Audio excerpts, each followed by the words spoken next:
চিন্তা করতে পারিনি যে আমাকে দেশ ছেড়ে আসতে হবে, কিন্তু যেভাবে হোক চলে এসেছি। কিন্তু বেঁচে যখন আছি, আমি আছি, সবকিছু হারিয়েছি, একটু স্মৃতি নিয়ে বেঁচেছিলাম, সেটাও শেষ।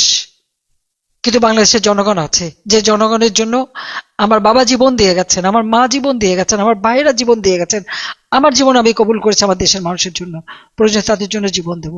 কিন্তু তাদের ভাগ্য পরিবর্তন করব, এই দুঃশাসনের হাত থেকে মুক্ত করব, দেশকে আবার আমরা উন্নত সমৃদ্ধ করে মানুষের জীবনে শান্তি নিরাপত্তা আমরা নিশ্চিত করবো। এটাই আমাদের প্রতিজ্ঞা।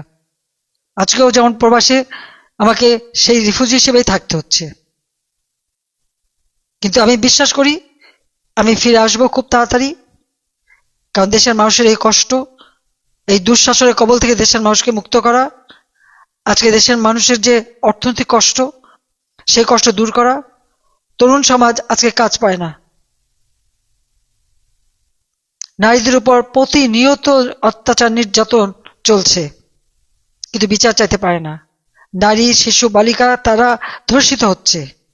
আসলে বাংলাদেশটাই ধর্ষিত হচ্ছে, বাংলাদেশটাই আজকে একটা জঙ্গি সন্ত্রাসের রাজ্যতে কায়েম হয়েছে।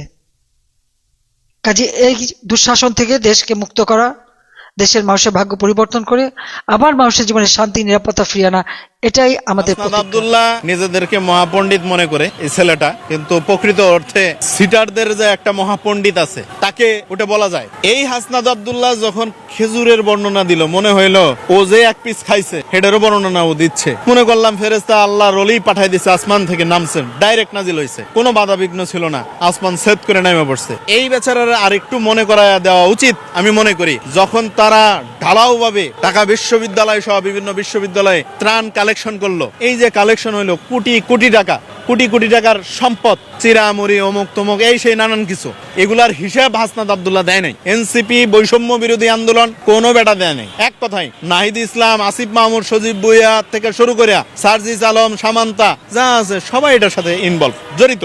এই যে তারা একটা লুটপাট করলো, ত্রাণের টাকা, জনগণের টাকা, ভিক্ষা দেওয়ার টাকা, সেই টাকা যখন তারা চুরি করলো, সেই সময় তারা হিসাব দিল না, খালি খেজুরের হিসাব দিল। জয় বাংলা, জয় বঙ্গবন্ধু। আসবে